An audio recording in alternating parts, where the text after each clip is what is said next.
जय हिंद दोस्तों। स्वागत है आपका अपने चैनल में जिसका नाम है एग्जाम शक्ति। तो जैसा कि हम लोग मॉडर्न इंडियन हिस्ट्री की जितनी कुछ सारी क्वेश्चन आई हुई थी प्रीवियस ईयर में वो हम लोग लेके चल रहे थे, जो कि हमारा चौथा पार्ट है। जिन्होंने हमारा 3 पार्ट ना देखा हो तो हमारे डिस्क्रिप्शन इसमें जाके देख सकते हैं, वहाँ पे लिंक पड़ा हुआ है।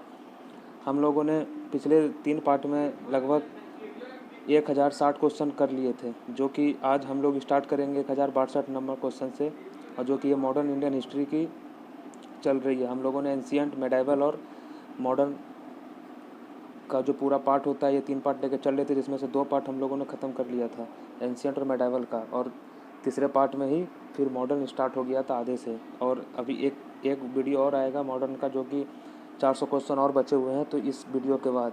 तो इसमें से आज हम लोग 250 क्वेश्चन लिए हैं इस वाले वीडियो में।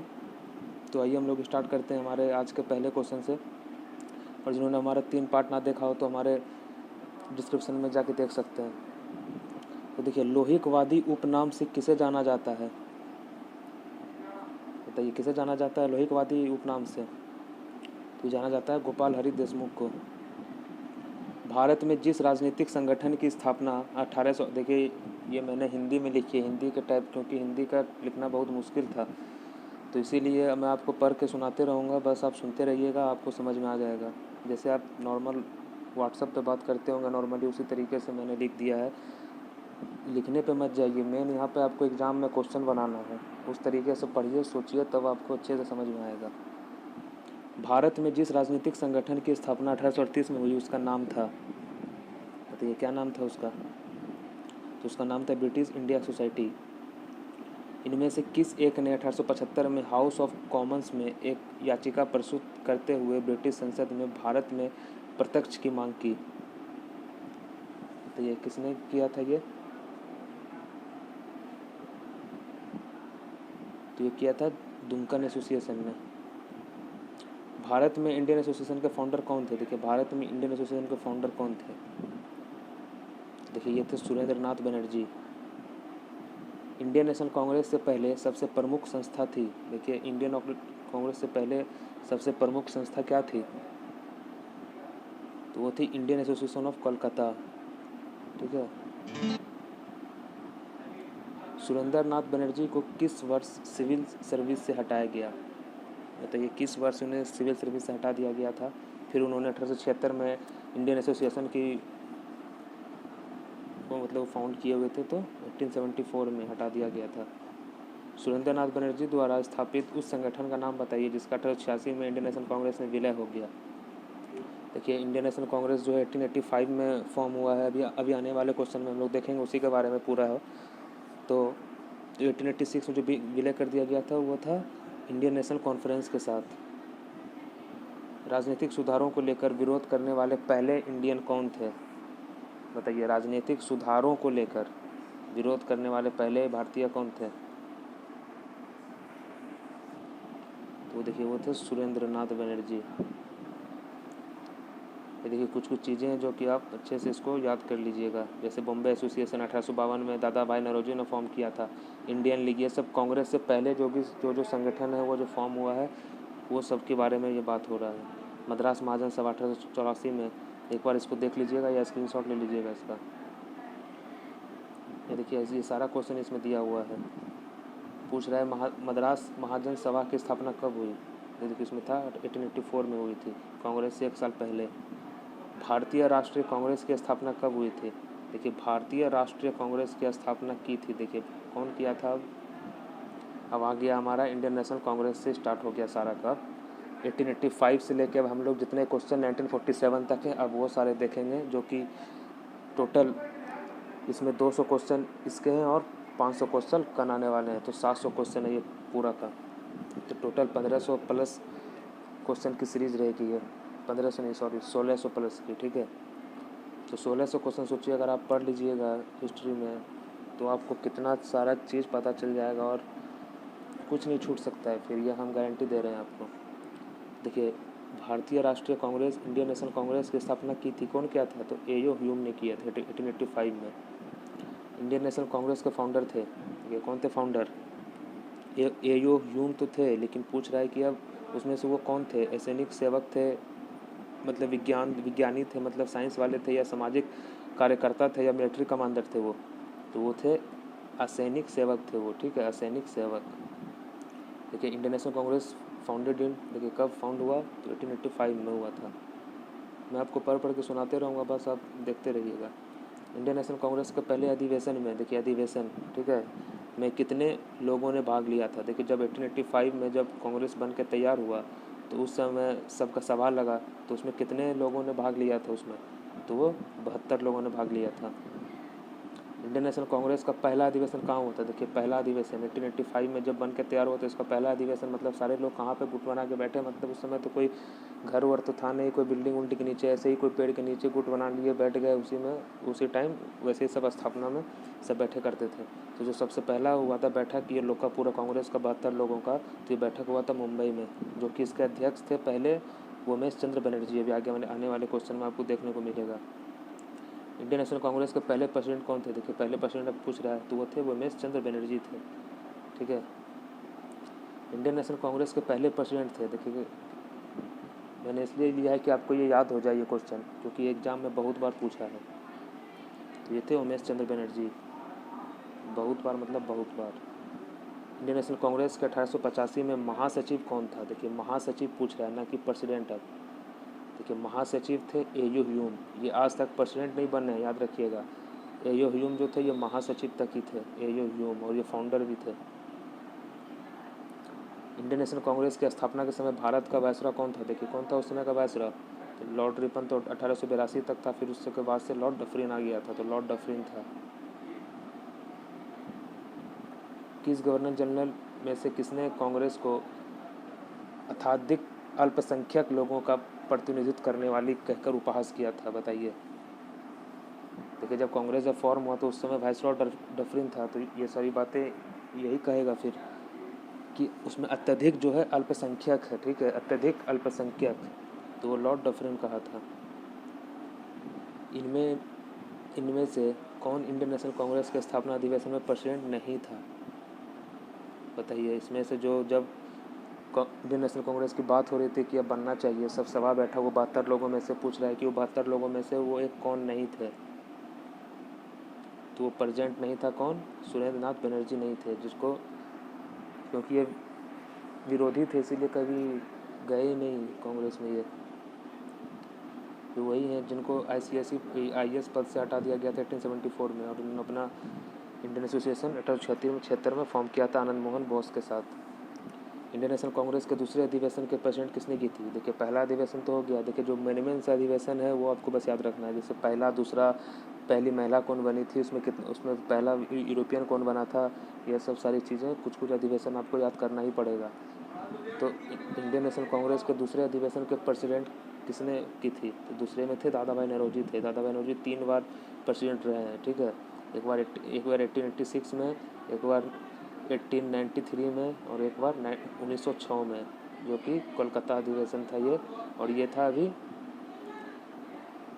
पहला बम्बई था ना, और ये दूसरा कोलकाता था।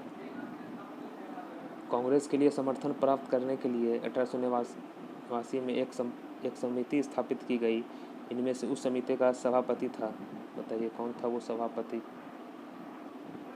1889 में एक समिति का गठन हुआ था, ठीक है, उनमें से उस समिति का सभापति कौन था पूछ रहा है।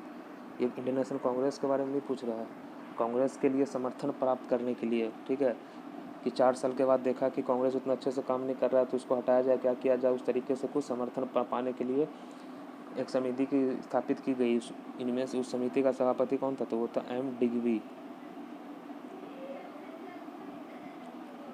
इंडियन नेशनल कांग्रेस के सबसे पहले मुस्लिम प्रेसिडेंट थे। देखिए अब सबसे पहले मुस्लिम प्रेसिडेंट कौन थे? अब तो देखिए 1885 में उमेश चंद्र बनर्जी थे, 1886 में थे दादा भाई नौरोजी, और 1887 में थे बदरुद्दीन तैयबजी, ठीक है, ये थे पहले मुस्लिम। इंडियन नेशनल कांग्रेस की पहला निर्वाचित यूरोपियन प्रेसिडेंट कौन था? देखिए पहला निर्वाचित यूरोपियन, ठीक है, यूरोपियन पूछ रहा है, तो वो थे जॉर्ज यूलो, जो कि 1888 में, देखिए लगातार है 85, 86, 87 और 88, ये चारों आपको तो स्टार्टिंग का याद करना ही पड़ेगा एकदम अच्छे तरीके से, क्योंकि इसी में पहले मुस्लिम है, पहले यूरोपियन है इसी में, ठीक है। इनमें से कौन इंडियन नेशनल कांग्रेस का प्रेसिडेंट कभी नहीं बना है? तो ये कभी नहीं बना है। देखिए याद रखिएगा, 3 गर्मपंथी दल के नेता थे, लाल बाल पाल, जिसमें से लाला लाजपत राय, बाल गंगाधर तिलक और बिपिन चंद्र पाल, जिसमें से सिर्फ और सिर्फ लाला लाजपत राय ही कांग्रेस के प्रेसिडेंट बने हैं, वो भी 1920 के नागपुर अधिवेशन में। ठीक है, इसमें से आप हमेशा याद रखिएगा, बाल गंगाधर तिलक किस तरीके से याद होगा आपको, लाल बाल पाल में बस एक ही बना है लाल। तो जितने भी ये बाल गंगाधर तिलक हैं, ये कभी प्रेसिडेंट नहीं बना है। ठीक है, ये हमेशा आलोचक रहा है कांग्रेस का। देखिए लाल बाल पाल त्रिगुट का कौन आदमी इंडियन नेशनल कांग्रेस का प्रेसिडेंट रहा है? देखिए तो कौन रहा है? लाला लाजपत राय। ये बाल गंगाधर तिलक, बिपिन चंद्र पाल ये नहीं रहे हैं। इनमें से किस अधिवेशन के लिए कांग्रेस ने पहली बार एक महिला को प्रेसिडेंट चुना गया? देखिए सबसे पहली महिला बनी थी कौन? Annie Besant. लेकिन आपसे पूछे सबसे पहली महिला भारतीय कौन बनी थी, तो वो थी सरोजिनी नायडू। लेकिन सबसे पहले एनी बेसेंट ही बनी थी, अगर ऐसे भी पूछा जाए, क्योंकि वो बनी थी 1917 में कोलकाता अधिवेशन में, एनी बेसेंट। ठीक है, और वो बनी थी 1925 के अधिवेशन में, सरोजिनी नायडू 1925 में बनी थी ये प्रेसिडेंट, और ये एनी बेसेंट 1917 में। अखिल इंडियन कांग्रेस की पहली महिला प्रेसिडेंट थी। देखिए अखिल इंडियन कांग्रेस की पहली महिला प्रेसिडेंट थी, कौन थी वो? तो वो थी एनी बेसेंट। अखिल इंडिया कांग्रेस की भी, ये अलग है, इंडियन कांग्रेस से नहीं है, अखिल इंडिया कांग्रेस है ये। इनमें से कौन इंडियन नेशनल कांग्रेस की पहली महिला? देखिए आप पूछ रहे हैं इंडियन नेशनल कांग्रेस की पहली महिला, तो कौन थी वो थी Annie Besant. Indian national Congress की पहली, देखिए हमने सारा क्वेश्चन हम ले लिए कि आपको कन्फ्यूजन ना हो। इंडियन नेशनल कांग्रेस की पहली इंडियन वुमेन प्रेसिडेंट कौन थी? देखिए पहली इंडियन वुमेन, तो वो थी सरोजिनी नायडू, 1925 के अधिवेशन में बनी थी ये। ठीक है, इंडियन नेशनल कांग्रेस का 27वां अधिवेशन किस जगह पर हुआ? देखिए ये पीपीएससी में पूछा था ये क्वेश्चन, इस बार के नहीं, मतलब ये जहाँ से क्वेश्चन अब लिए हुए हैं प्रीवियस ईयर में, सारा का सारा जो है बहुत इंपॉर्टेंट क्वेश्चन। आप इतना बस पढ़ लीजिएगा तो आपको सही बता रहे हैं, आपको खुद विश्वास हो जाएगा कि किस टाइप का क्वेश्चन था और कैसा क्वेश्चन है, आपको खुद पता चलेगा। तो देखिए 27वां अधिवेशन, देखिए कुछ कुछ आ जाता है, तो ये बांकीपुर में हुआ था। इनमें से इंडियन नेशनल कांग्रेस के किस अधिवेशन में बाल गंगाधर तिलक ने यह बोला कि स्वराज मेरा जन्मसिद्ध अधिकार है, मैं इसे लेकर रहूँगा? बताइए कौन से अधिवेशन में ये बात बोले थे? देखिए स्वराज मेरा जन्मसिद्ध अधिकार है, मैं इसे लेकर रहूँगा। बताइए कब कहा? देखिए स्वराज शब्द के, देखिए स्वराज शब्द को आप एकदम अच्छे से याद कर लीजिए।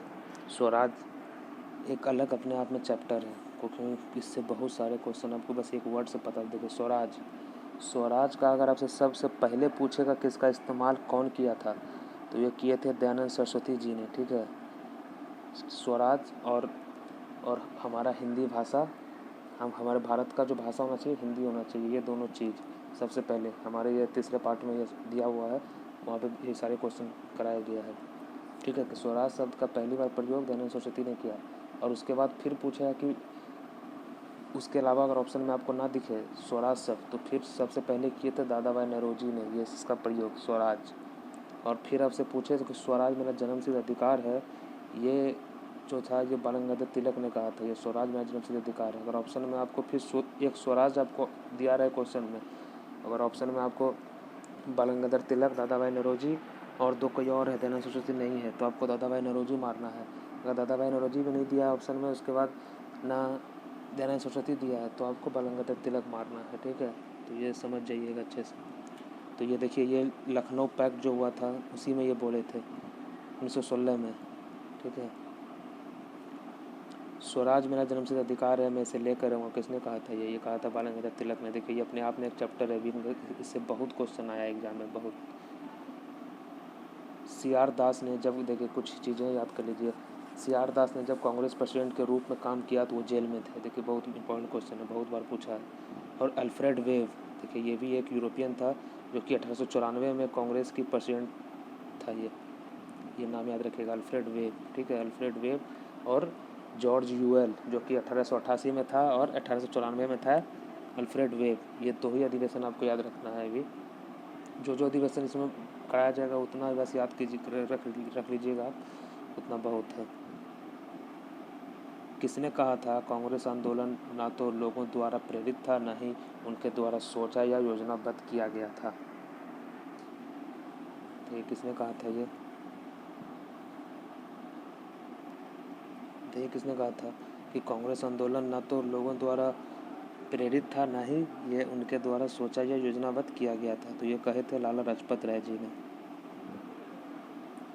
किसने कहा था कांग्रेस पतन के लिए लड़खड़ा रही है, मेरी सबसे बड़ी अभिलाषा जब तक मैं भारत में हूँ कांग्रेस की शांतिपूर्ण समाप्ति में सहयोग करना है।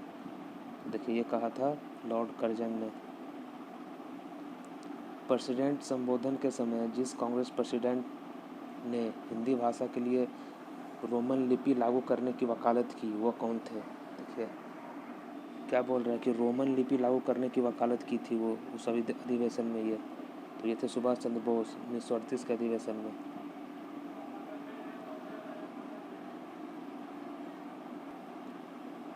भारत के स्वतंत्रता प्राप्ति के बाद इनमें से किसने यह सुझाव दिया था कि इंडियन नेशनल कांग्रेस की समाप्ति कर दिया जाए? देखिए कौन से ये सुझाव दिए थे कि जब स्वतंत्र मिल गया था हम लोग को, तो देखिए ये बात कहे थे महात्मा गांधी को जी ने कि अब कांग्रेस जो पार्टी था उसको समाप्त कर दिया जाए। कांग्रेस का एक अधिवेशन में एक गवर्नर जनरल ने भाग लिया था, जिसमें से गवर्नर जनरल अधिवेशन का जगह का कौन सा था? बताइए।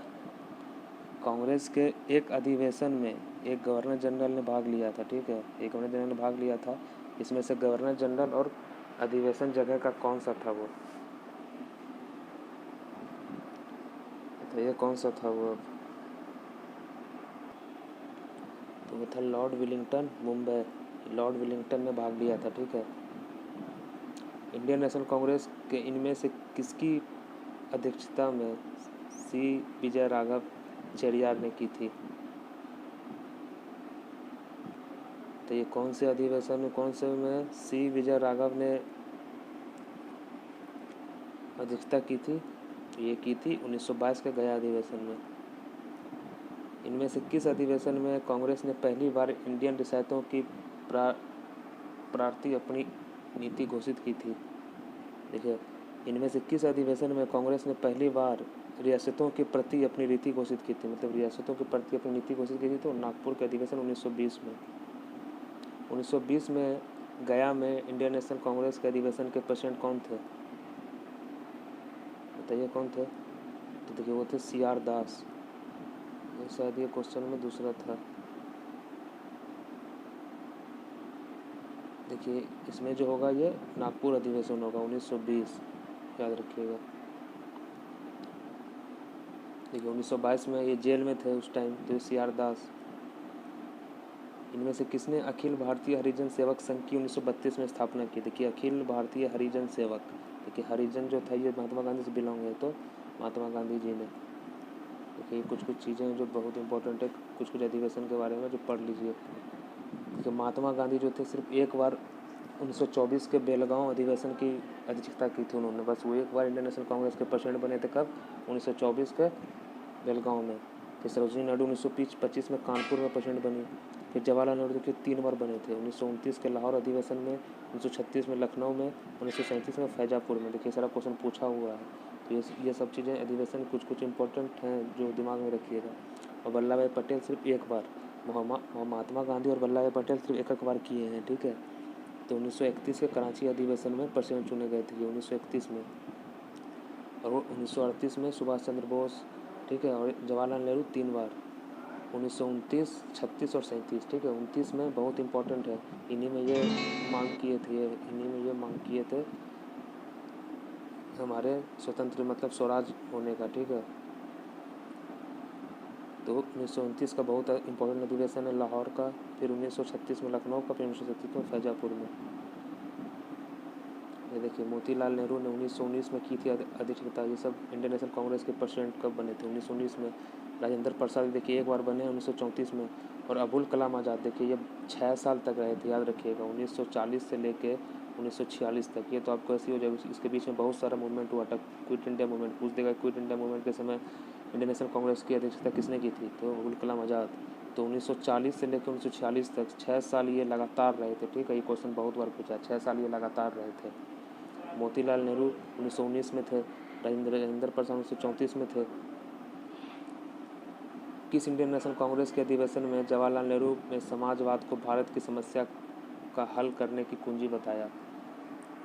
बताइए, समाजवाद के बारे में बोल रहा है कि समाजवाद को भारत की समस्या को हल करने की कुंजी बताया। देखिए, लखनऊ अधिवेशन 1936 में ये बात बोले थे। ये 1938 के इंडियन नेशनल कांग्रेस की हरिपुरा अधिवेशन, तो देखिए 1938 में कौन थे? सुभाष चंद्र बोस।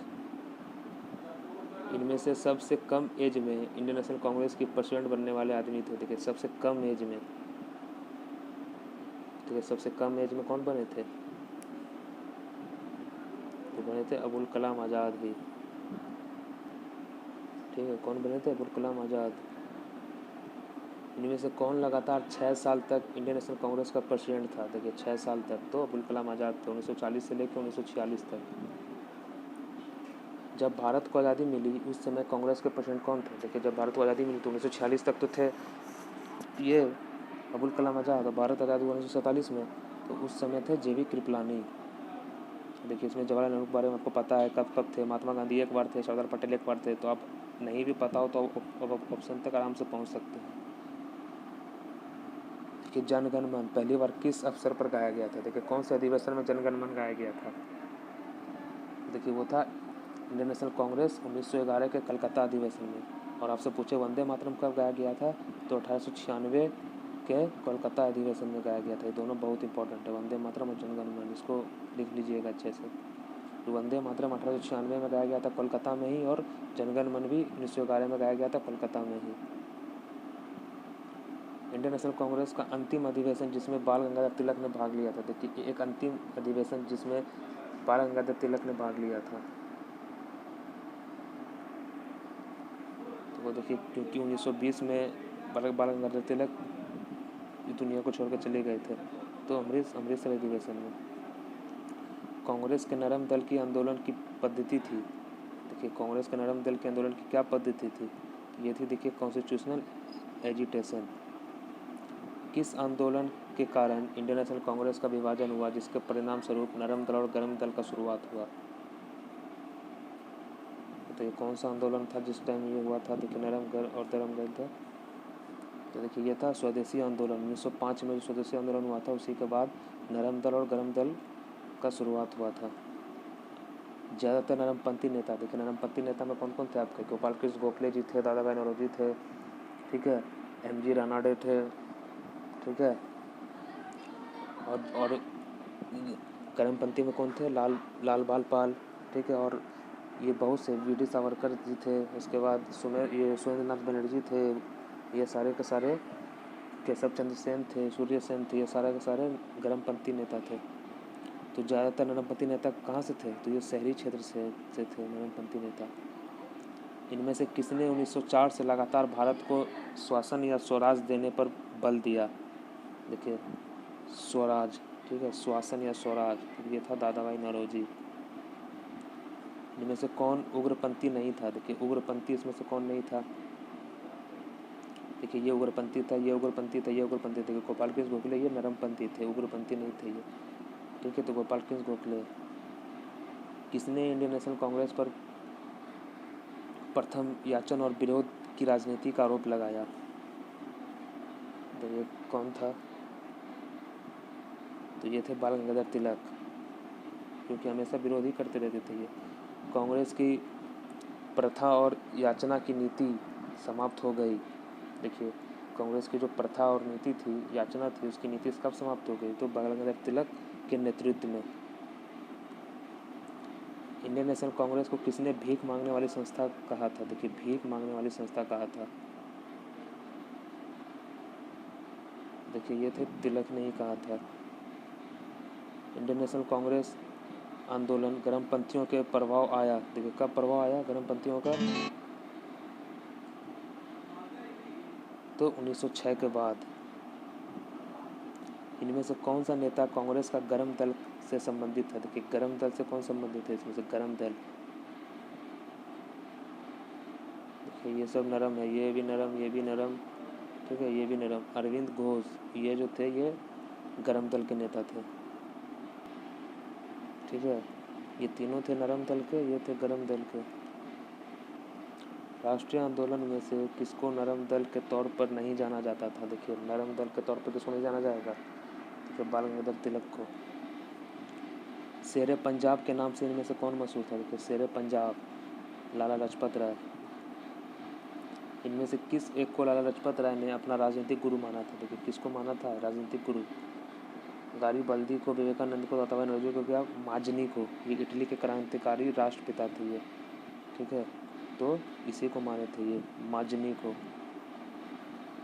उन्होंने माजनी गोरीबल्डी, शिवाजी और श्री कृष्ण की जीवनी लिखी। वो अमेरिका में कुछ समय के लिए रहे और वो केंद्र सभा का सदस्य भी निर्वाचित हुए। वो कौन थे? देखिए, माजनी, उन्होंने माजनी, गोरीबाल्दी, शिवाजी, श्री कृष्ण की जीवनी लिखी थी। तो वो कौन थे? लाला लाजपत राय। इनका नाम हमेशा याद रखिएगा माजनी के साथ। माजनी इनके गुरु थे। इनमें से कौन मध्यम वर्गीय नहीं था? मध्यम वर्गीय कौन नहीं था इसमें से? तो बाल गंगाधर तिलक। इन नेताओं में से एक स्वदेशी के समर्थक थे। बताइए कौन थे इसमें से जो स्वदेशी के समर्थक थे? तो देखिए, स्वदेशी आंदोलन में सबसे बड़े जो नेता उभर के आए थे वो थे अरविंद घोष जी। एकदम नाम रट लीजिए दिमाग में। स्वदेशी का नाम आया तो अरविंद घोष का नाम सबसे टॉप पे आना चाहिए। जो 1905 में हुआ था स्वदेशी आंदोलन, तो अरविंद घोष। इनमें से किसे भारतीय अशांति का जनक के रूप में जाना जाता है? देखिए, भारतीय अशांति का जनक तो एक ही है, लोकमान्य तिलक। बाल गंगाधर तिलक को ही लोकमान्य तिलक बोलते हैं। बाल गंगाधर तिलक को किसने अशांति के जनक कहा था? ये किसने कहा था ये? तो ये कहा था वैलेंटाइन सिरोल ने। किसने कहा था तिलक भारतीय अशांति का जनक है? तो वही सिरोल, वैलेंटाइन सिरोल। बाल गंगाधर तिलक को सजा के पश्चात इनमें से किसने दया की वकालत की और कहा था संस्कृत के एक विद्वान के रूप में तिलक में मेरी दिलचस्पी है? देखिए, इनको 1908 में तिलक को जेल हो गया था 6 साल के लिए। 1914 में ये फिर रिहा होकर आए थे। फिर होम रूल लीग की स्थापना की थी इन्होंने। तो ये मैक्स मूलर इनका वकालत कर रहे थे, इन्होंने कहा था। देखिए, ये सबसे इम्पोर्टेंट है। बाल गंगाधर तिलक को लोकमान्य तिलक के नाम से जाने लगे जब, कब से? तो उन्होंने शिवाजी और गणपति उत्सव शुरू किया तब से। जो महाराष्ट्र में जो गणपति उत्सव होता है तो उन्होंने स्टार्ट किया था, और शिवाजी का उत्सव, तो तब से इनको लोकमान्य तिलक जाने लगा। 1908 में 6 वर्ष के कारावास की सज़ा स्वतंत्र संग्राम की किस उग्रवादी नेता को दी गई थी? देख रहे हैं बाल गंगाधर तिलक से कितने सारे क्वेश्चन बने हैं, वो भी बहुत बार पूछे जाते हैं, बहुत बार। तो बाल गंगाधर तिलक। भारतीय मुसलमान सामान्य रूप से उग्रवादी की ओर आकर्षित नहीं हुए, इसका कारण था? ये क्या कारण था इसका कि भारतीय जो मुसलमान थे वो समान रूप से उग्रवादी की ओर आकर्षित नहीं हुए थे? इसका मुख्य कारण था उग्रवादियों की हिंदू अतीत का राग अलापने की नीति। देखिए, ये हमेशा हिंदू राग अलापते रहते थे, तो मुसलमान लोग को अच्छा नहीं लगता था, तो इसी चक्कर में वो लोग नहीं गए। इस तरीके से वहाँ झड़प होते रहती थी। महाराष्ट्र में गणपति पर्व का श्री गणेश किया था। तो किसने किया था श्री गणेश? तो बाल गंगाधर तिलक ने। इनमें से किसने महाराष्ट्र में गणपति उत्सव का ऐसा कायाकल्प किया कि वो एक राष्ट्रीय उत्सव हो गया और उसका स्वरूप राजनीतिक हो गया? तो कौन थे? बाल गंगाधर तिलक। महात्मा गांधी के साथ इनमें से किस मुसलमान ने बाल गंगाधर तिलक की अर्थी उठाई थी? देखिए, अर्थी उठाई थी। 1920 में मर गए थे बाल गंगाधर तिलक, तो वो थे शौकत अली, साथ में अर्थी उठाने वाले महात्मा गांधी के। क्रांतिकारियों के एक गुप्त समाज अभिनव भारत, देखिए ये बहुत इंपॉर्टेंट ये भी है, अभिनव भारत का गठन किया गया था। तो कौन किया था? देखिए, अभिनव भारत का गठन, तो देखिए वीडी सावरकर जी, ये बहुत इंपॉर्टेंट है। स्वदेशी में थे अरविंद घोष जी, और अभिनव भारत ये गुप्त रूप से ये चला रहे थे, जिसका नाम था मित्र शक्ति, फिर बाद में अभिनव भारत किया गया था वीडी सावरकर ने। 1905 में क्रांतिकारी संगठन अभिनव भारत संगठित किया गया। कहाँ पे? तो ये किया गया बंगाल में। वीडी सावरकर द्वारा स्थापित गुप्त संस्था था, तो ये कौन सा था? तो अभिनव भारत था। इनमें से किसने मित्र मेला, देखिए मित्र मेला संघ को शुरू किया था? मित्र मेला को आगे चल के ही अभिनव भारत बोला गया था, तो वीडी सावरकर, विनायक दामोदर सावरकर। ये देखिए, ये कुछ कुछ चीज़ें याद कर लीजिए। भारतीय राष्ट्रवादियों को प्रेरित करने का उद्देश्य से उन्होंने मजनी की जीवनी लिखी। ठीक है, उन्होंने भारत का स्वतंत्र, ये कुछ वीर सावरकर के जी के बारे में कुछ बातें हैं। देखिए, लाला लाजपत राय भी जो थे मजनी के ये लेखक थे, वो उनके बारे में लिखे थे, उनके राजनीतिक गुरु थे, लेकिन वो जितना लिख पाए थे वो मतलब पूरा नहीं लिख पाए थे, वो आधा ही लिख पाए थे। तो उसके अलावा जो बाकी का था वो वीर सावरकर जी ने लिखा था। तो ये भी मजनी की जीवनी लिखी थी। ठीक है, ये जो आधा बच गया था। तो उन्होंने भारत का स्वतंत्र संग्राम 1857 नामक एक पुस्तक लिखी, जो 1857 के विद्रोह के एक राष्ट्रवादी दृष्टिकोण प्रदान करती है। ठीक है, तो इन्होंने ही बोला था कि 1857 का संग्राम था, ये स्वतंत्रता की एक पहली लड़ाई थी। हम लोगों ने तीसरे पार्ट में देखा था ये क्वेश्चन। और देखिए, ब्रिटिश कैद से मुक्त होने के लिए वो एक चलते शिप से कूद गए थे। ये देखिए, वीर सावरकर जी। ठीक है, हेडगेवार ने किस वर्ष खुद सेवक संघ की स्थापना की? देखिए, हेडगेवार, देखिए ये 1925 में की थी। युगांतर पार्टी का नेतृत्व किया था। देखिए, ये भी बहुत इंपॉर्टेंट पार्टी है, युगांतर पार्टी। तो कौन नेतृत्व किया था इसके?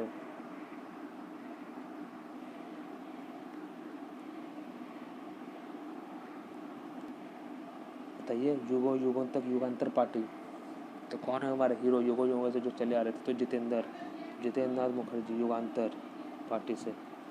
वो कौन थे जिन्होंने अनुशीलन समिति की स्थापना की थी? देखिए, अनुशीलन या युगांतर, युगांतर दूसरा है, अनुशीलन ये भी बहुत इंपॉर्टेंट समिति है।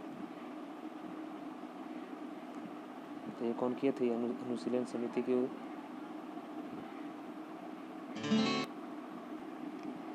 ये किए थे पी मित्र ने किए थे। बरिंदर घोष किससे संबंध है? तो बरिंदर घोष किससे संबंध है? ये संबंध है अनुशीलन समिति से।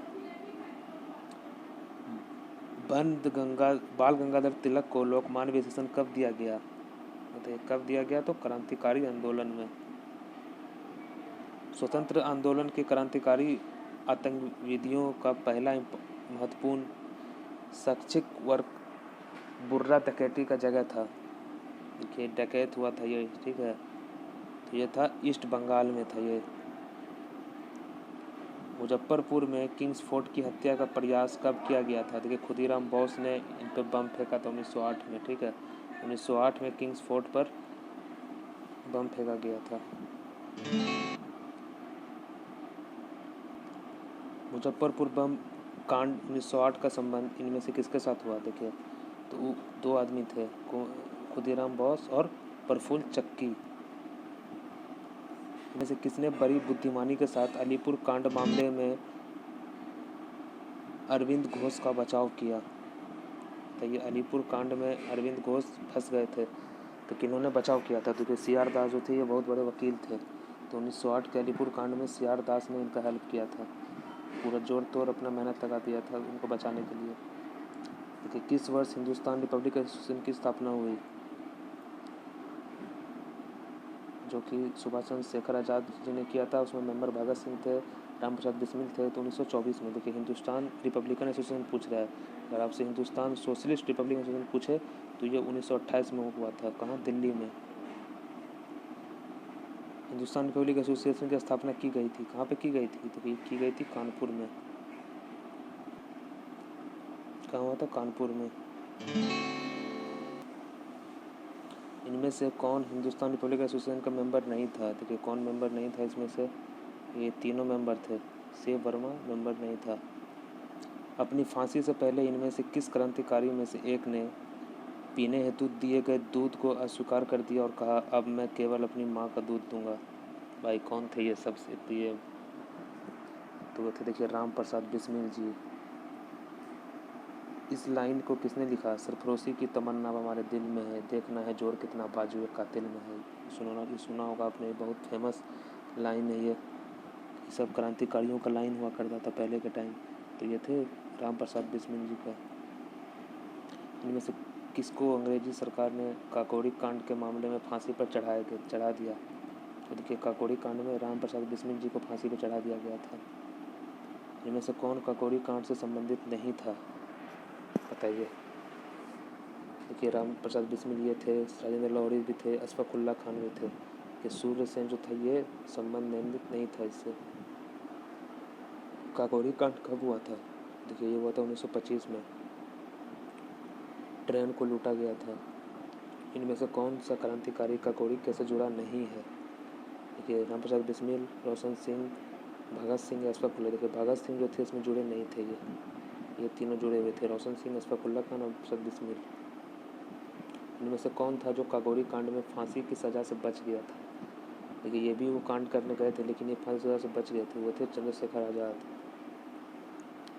इनमें से कौन काकोरी कांड मामले में सरकारी वकील था? तो ये कौन था वो सरकारी वकील?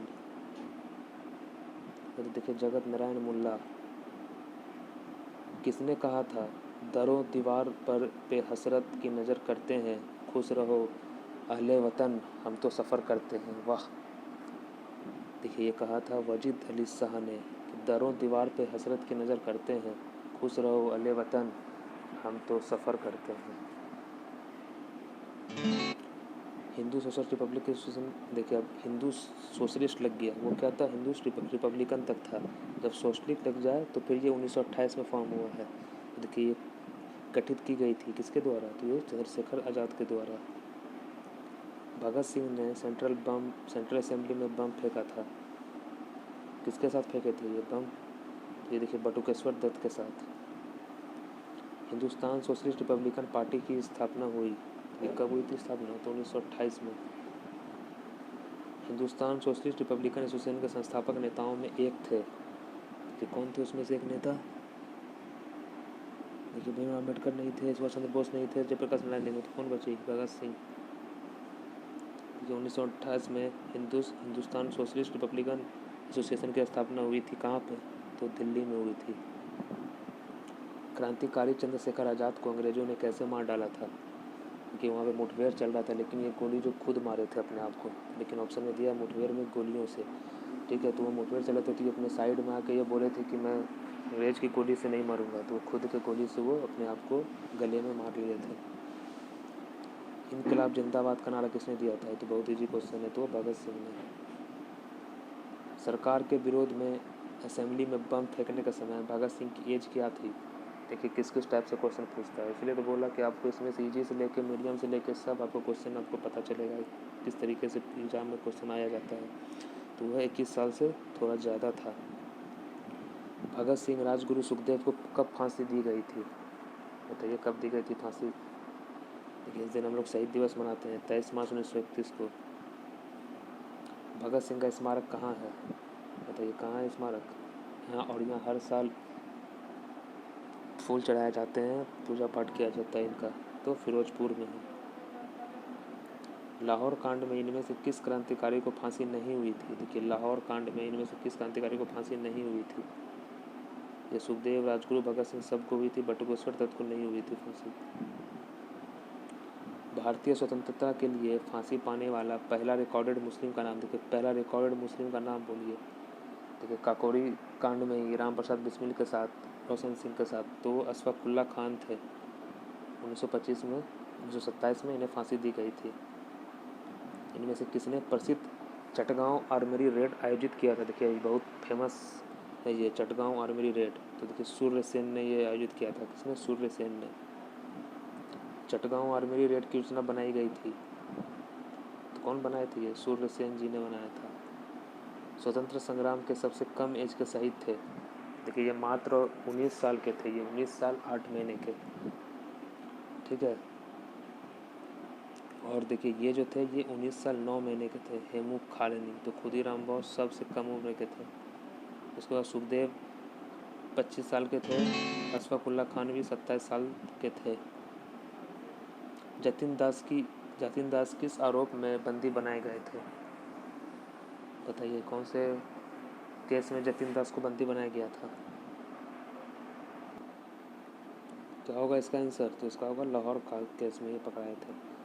जेल में भूख हड़ताल के कारण जिस स्वतंत्र संग्राम सेनानी की मौत हुई थी वो थे, देखिए इन्होंने 64 दिन तक भूख हड़ताल किया था, तो ये जतिन दास ही थे। पंजाब नौजवान भारत सभा का फाउंडर कौन थे? देखिए पंजाब नौजवान का फाउंडर कौन थे? तो थे भगत सिंह, जो कि पंजाब से थे। तो पंजाब नौजवान भारत के फाउंडर थे ये। निष्क्रिय विरोध के सिद्धांत का प्रतिपादन किसने किया था? ये निष्क्रिय विरोध सिद्धांत का प्रतिपादन किसने किया था? तो किए थे अरविंद घोष ने। इनमें से किस क्रांतिकारी की फांसी गोरखपुर जेल में हुई थी? बताइए, गोरखपुर जेल में किसकी हुई थी? तो राम प्रसाद बिस्मिल जी की। इनमें से किस महिला क्रांतिकारी ने दीक्षांत समारोह में अपनी उपाधि ग्रहण करते समय अंग्रेज गवर्नर पर गोली चला दी थी? देखिए भाई, कैसे कैसे महान योद्धा लोग थे पहले। तो ये कौन थी? ये थी बीना दास। ठीक है। किसने कहा था आलोचना और स्वतंत्र चिंतन एक क्रांति की दो विशेषता हैं? देखिए, आलोचना और स्वतंत्र चिंतन एक क्रांतिकारी की दो विशेषता हैं, ये कहे थे भगत सिंह ने। लंदन में इंडियन होम रूल सोसाइटी का शुरुआत किया। देखिए, लंदन में इंडियन होम रूल सोसाइटी का शुरुआत किया था किसने? ये किए थे स्वामी श्यामजी कृष्ण वर्मा ने। इंडियन होम रूल सोसाइटी स्थापित हुई थी, कब स्थापित हुई थी? बताइए। देखिए, ये 1905 में लंदन में इंडिया हाउस की स्थापना की थी। तो ये लंदन में वही इंडियन हाउस होम रूल की स्थापना कौन किए थे? तो श्यामाजी कृष्ण वर्मा ने। वह कौन था जिसने गदर पार्टी को स्थापित किया? बताइए। वो था लाला हरदयाल। गदर पार्टी की स्थापना हुई थी, कब हुई थी? 1913 में। इनमें से कौन गदर पार्टी का पहला सभापति है? देखिए, पहला सभापति पूछ रहा है। ठीक है, सभापति। ठीक है, तो वह है सोहन लाल भकाना जी। कौन है? सोहन लाल भकाना जी। ठीक है। गदर आंदोलन की स्थापना की। बताइए, गदर आंदोलन की स्थापना की तो थे सोहन सिंह भकाना।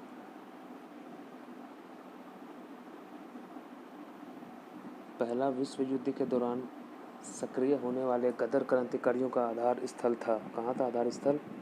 कौन से साइड?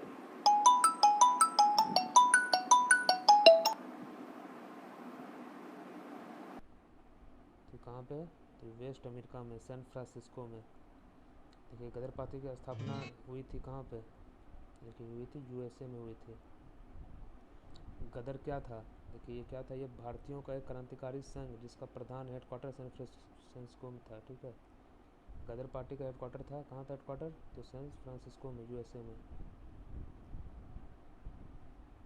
देखिए, आज मैं मोबाइल को फ्लाइट मोड पे नहीं किया हूँ क्योंकि कुछ कॉल आने वाली थी, इसीलिए। तो आप लोग डिस्टर्ब मत होइएगा, ये बस आज भर के लिए था, कल से फ्लाइट मोड कर दिया जाएगा। गदर क्रांतिकारी चिरने का सबसे इम्पोर्टेंट कारण क्या था? देखिए, गदर क्रांतिकारी चिरने का सबसे इम्पोर्टेंट कारण क्या था? क्योंकि पहला महायुद्ध का शुरू हो गया था। देखिए, 1914 में पहला महायुद्ध शुरू हो गया था और 1913 में गदर पार्टी फॉर्म हुआ था। पहला महायुद्ध के दौरान कहाँ पर भारत की एक अंतिम सरकार बनी थी जिसके प्रेसिडेंट राजा महेंद्र प्रताप थे? बताइए, कहाँ पे? तो देखिए, बनी थी अफगानिस्तान में। कौन भारतीय क्रांति की माँ कहलाती है? देखिए, भारतीय क्रांति की माँ कौन कहलाती है? तो ये कहलाती है भिकाजी रुस्तम कामा। इनमें से किस महिला ने भारतीय तिरंगा सबसे पहले फहराया था? देखिए, सबसे पहले तिरंगा फहराने वाली महिला जो थी वही थी भिकाजी कामा ने ही। मैडम कामा ने 1907 में, देखिए 1907 में पहला तिरंगा ध्वज कहाँ फहराया था? तो ये कहाँ फहराया था? तो ये देखिए स्टुअर्ट गार्ड में फहराया था, स्टुअर्ट गार्ड में। इनमें से किसको इंग्लैंड में अंग्रेज अधिकारी की हत्या के आरोप में फांसी की सज़ा मिली? तो ये किनको मिली थी? देखिए, वो थे मदन लाल ढींगरा और उधम सिंह। देखिए, कामा गाटा मारू, देखिए बहुत इंपॉर्टेंट के नाम है कामा गाटा मारू। देखिए, ये क्या है? ये कर्नाटक की यात्री पर निकला एक जलपोत है ये। ठीक है, ये जलपोत है ये, बस ये इतना याद रखिएगा। कामा गाटा मारू एक जलपोत था, एक जहाज। इनमें से कौन कामा गाटा मारू घटना से संबंध था? तो ये कौन संबंध थे कामा गाटा मारू घटना से?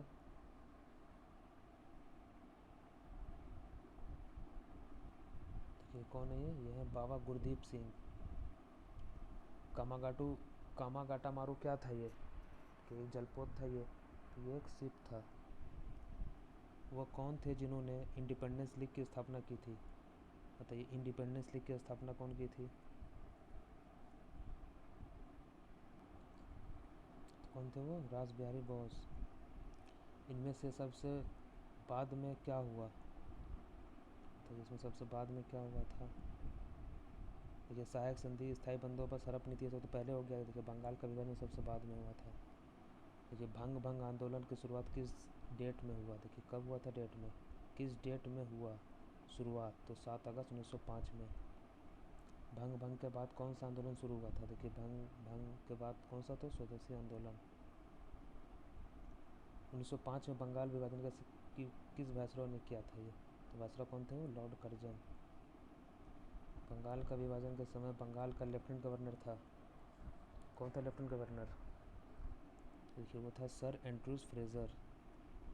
इनमें से किसने बंगाल के विभाजन 1905 के विरोध में हुए आंदोलन के नेतृत्व किया था, बताइए।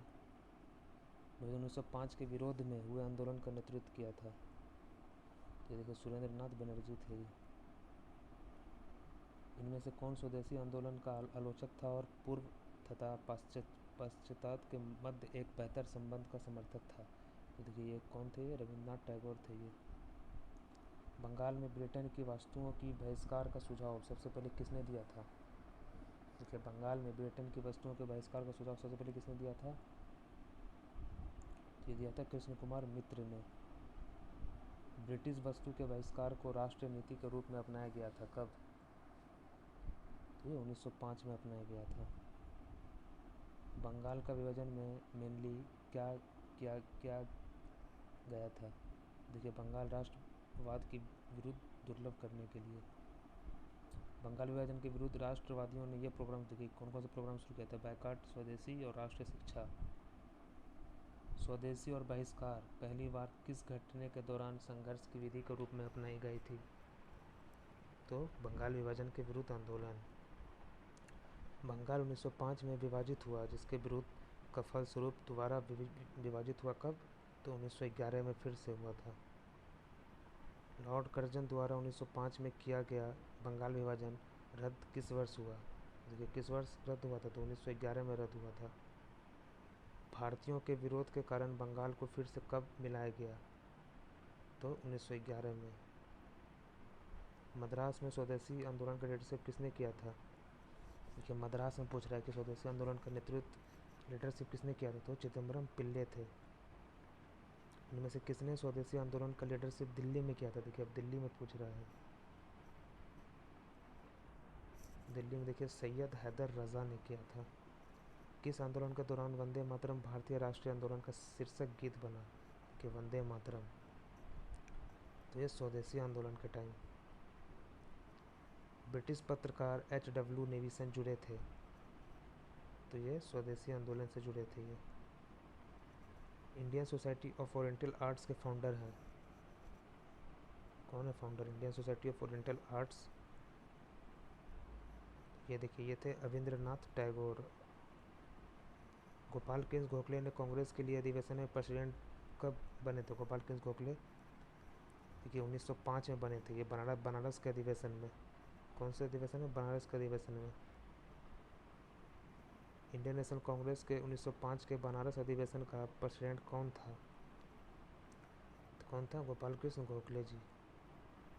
इनमें से किस नेता ने 1906 में कोलकाता कांग्रेस अधिवेशन की प्रेसिडेंसी की थी, देखिए 1906 में पूछ रहा है अब, तो दादा भाई नौरोजी ने। स्वराज को बतौर राष्ट्रीय मांग के रूप में सबसे पहले रखा था, देखिए स्वराज, देखिए स्वराज का बात आ रहा है, तो कौन रखा था, वो दादा भाई नौरोजी ने रखा था। देखिए बाल गंगाधर तिलक भी है, लेकिन उनका था स्वराज हमारा जन्मसिद्ध अधिकार है, इसे मैं लेके रहूँगा, लेकिन स्वराज को बतौर राष्ट्रीय मांग तो दादा भाई नौरोजी ने। कांग्रेस के मंच से इंडियन नेशनल कांग्रेस के किस अधिवेशन में सबसे पहली बार स्वराज शब्द का प्रयोग किया था, देखिए दादा भाई नौरोजी ने स्वराज शब्द का प्रयोग किया था, कौन से अधिवेशन में, तो कलकत्ता अधिवेशन 1906 में। स्वराज शब्द का प्रयोग सबसे पहले किसने किया, ठीक है इसमें से नहीं दिया हुआ ऑप्शन, तो बाल गंगाधर तिलक होगा फिर। दादा भाई नौरोजी आमतौर पर किस नाम से जाने जाते थे, बताइए किस नाम से, तो grand gold man of India. देखिए दादा भाई नौरोजी के बारे में कुछ बातें हैं जो कि आपको जानना बहुत ज़रूरी है, कि उन्होंने poverty and un British rule एक पुस्तक निकाली थी, ये आप लोग पता होगा। देखिए उन्होंने ये देखिए गुजरात के थे ये, ये गुजरात के नहीं थे, मतलब वहाँ के प्रोफेसर बने थे ये उन्होंने गुजराती के प्रोफेसर के रूप में यूनिवर्सिटी कॉलेज लंदन में वर्क किया था। उन्होंने मुंबई में महिला शिक्षा की नींव रखी थी, ठीक है, महिला शिक्षा की नींव। उन्होंने गुजराती पत्रिका रेस्ट गोफ्तर को शुरू किया था, और उन्होंने 3 बार इंडियन नेशनल कांग्रेस के प्रेसिडेंसी की, कब कब, 1886 में, 1893 में और 1906 में। ब्रिटिश पार्लियामेंट में चुने जाने वाले पहले भारतीय थे। देखिए, ये पहले भारतीय भी दादा भाई नौरोजी ही थे जो कि ब्रिटिश पार्लियामेंट में चुने गए थे। नरम दल और गरम दल के रूप में इंडियन नेशनल कांग्रेस का विभाजन किस अधिवेशन में हुआ था, बताइए। तो देखिए, BKS, बनारस कोलकाता सूरत, 1907 में देखिए विभाजन हुआ था नरम दल और गरम दल का, तो सूरत में। इंडियन नेशनल कांग्रेस कहाँ पर नरम दल और गरम दल 2 भागों में विभाजित हो गई, तो कहाँ हो गई थी, तो सूरत अधिवेशन 1907 में। 1907 के इंडियन नेशनल कांग्रेस के सूरत के वार्षिक अधिवेशन के प्रेसिडेंट थे, कौन थे, देखिए दादा बनर्जी 1906 में थे, ये 1905 में थे, कभी बने नहीं, तो RV घोष। 20वीं शताब्दी के पहले वर्षों में कांग्रेस में विभाजन की प्रक्रिया शुरू हुई। कांग्रेस आंदोलन की रणनीति पर, कांग्रेस आंदोलन को उद्देश्य पर, कांग्रेस आंदोलन में लोगों की भागीदारी पर, तो देखिए ये ऑल ऑफ द अबव होगा हमारा आंसर। इंडियन नेशनल कांग्रेस में सूरत की फूट, देखिए कब हुई सूरत की फूट, तो 1907 में, जो कि नरम दल और गरम दल विभाजित हुए थे। सूरत विभाजन का लीडर कौन था, ये अब लीडर कौन था सूरत विभाजन का,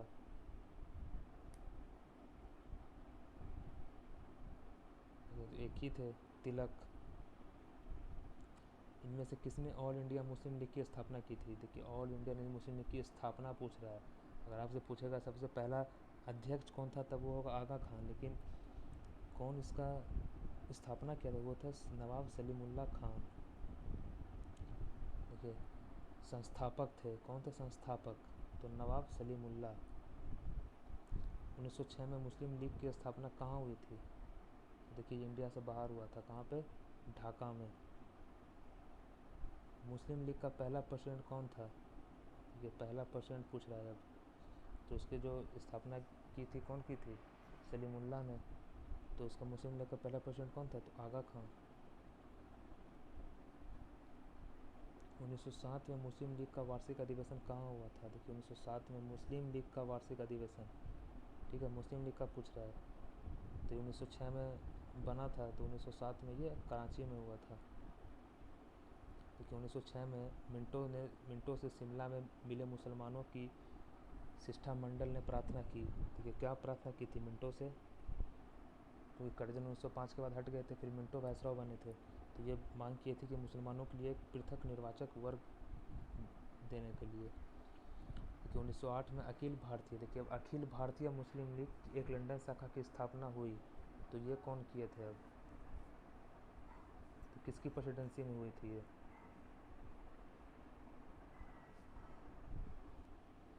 बताइए। अखिल भारतीय मुस्लिम लीग की स्थापना किसने की थी, तो की थी अमीर अली की प्रेसिडेंसी में। मुसलमान यदि खुश और संतुष्ट है तो भारत में ब्रिटिश शक्ति का महत्व बचाव मतलब महत्व बचाव होगा, ये किसने लिखा है ये, तो देखिए लिखे हैं W हंटर ने। मॉडल मेट्रो सुधार बिल किस वर्ष में पारित की गई, तो कब की गई थी, 1909 में। ब्रिटिश काल में दिल्ली से पहले भारत की राजधानी कहाँ थी, देखिए ब्रिटिश काल में दिल्ली से पहले भारत की राजधानी कहाँ थी, तो देखिए कोलकाता में थी। 1912 से जब राजधानी कोलकाता से दिल्ली लाई गई, उस समय भारत का वायसराय कौन था, देखिए दिल्ली से कोलकाता से दिल्ली ला रहे थे, तो उस समय वायसराय थे लॉर्ड हार्डिंग जी। दिल्ली भारत की राजधानी कब बनी, बताइए, तो 1911 में। किस वर्ष भारत की राजधानी कोलकाता से दिल्ली लाई गई थी, देखिए अगर ऑप्शन में आपको 1911 1912 दोनों दिया हो, तो आपको हमेशा 1912 मारना है, ठीक है, हमेशा। इसमें देखिए 1912 नहीं था, तो 1911 मारे, वो सही होगा। अगर ऑप्शन में दोनों दिया हो तो 1912 आप, क्योंकि इस दिन ये मतलब घोषणा हो गई थी, लेकिन जो ओरिजिनलिटी थी ये 1912 में ये रियलिटी में बन के तैयार हुई थी, मतलब दिल्ली की राजधानी बनी थी। दिल्ली में उनके राजकीय प्रवेश के अवसर पर बम फेंकने गया था, देखिए दिल्ली में उनके राजकीय प्रवेश के अवसर पर बम फेंका गया था, किसके राष्ट्रीय अफसर थे? दिल्ली में देखिए अब राजधानी बन के तैयार हो रही थी, तो कौन थे उस समय? तो लॉर्ड हार्डिंग थे। क्रांतिकारी जो हार्डिंग बम कांड में शामिल नहीं था, बताइए कौन शामिल नहीं था? देखिए ये जो थे भगवती चरण वोहरा, ये शामिल नहीं थे, जबकि मास्टर अमीर चंद, बाई और अवध बिहारी ये तीनों शामिल थे।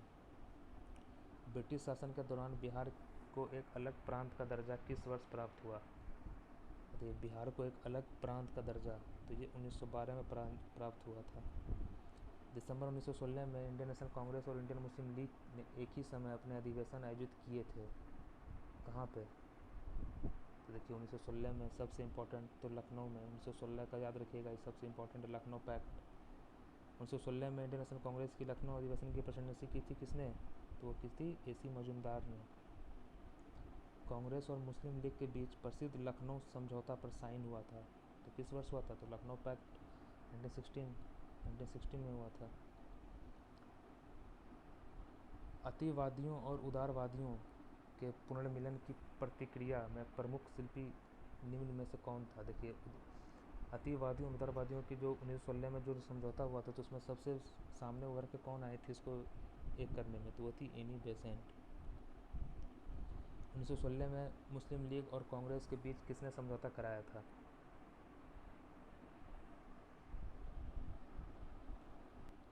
देखिए यहाँ पूछ रहा है समझौता का बात, तो समझौता कौन कराया था? तो कराया था बाल गंगाधर तिलक ने। कांग्रेस के 1916 के लखनऊ अधिवेशन में कौन सा मुख्य दूरगामी परिणाम वाला निर्णय लिया गया था? तो देखिए ये निर्णय लिया गया था कि मुस्लिम लीग की पृथक निर्वाचन क्षेत्र की मांग स्वीकार की गई थी। ठीक है, कांग्रेस ने पहली बार मुस्लिम समुदाय के लिए पृथक निर्वाचन प्रणाली स्वीकार की, वह वर्ष थी? तो कब? तो 1916 में ही लखनऊ समझौता में, तो 1916 में। इंडियन नेशनल कांग्रेस और मुस्लिम लीग के बीच का साल इनमें से कौन प्रतिष्ठित करता है, मतलब कौन सा बताता है? तो देखिए 1916 में दोनों का समझौता हो गया था, तो 1916 से 1922 के बीच में ये लोग साथ में रहे थे 6 साल तक। इंडियन नेशनल कांग्रेस के किस अधिवेशन में महात्मा गांधी को चंपारण के किसान की समस्या से अवगत कराया गया था? देखिए 1917 में जो चंपारण गए थे ये, तो ये कौन से अधिवेशन में ये इनको कान में मतलब बोल दिया गया था कि यहाँ पे कुछ ऐसा ऐसा हलचल चल रहा है? तो वो था लखनऊ का ही 1916 का अधिवेशन में। होम रूल लीग आंदोलन सबसे पहले किसने शुरू किया था? देखिए सबसे पहले अगर पूछे होम रूल लीग आंदोलन, तो ये एनी बेसेंट ने शुरू किया था। पहला विश्व युद्ध के दौरान आंदोलन जो भारत में लोकप्रिय हुआ था वो था? तो देखिए 1914 से 1918 तक विश्व युद्ध चला था, और 1916 में हुआ है होम रूल लीग, तो होम रूल मूवमेंट। इनमें से किसका योगदान होम रूल लीग की स्थापना में नहीं था? बताइए इसमें से कौन है वो जो?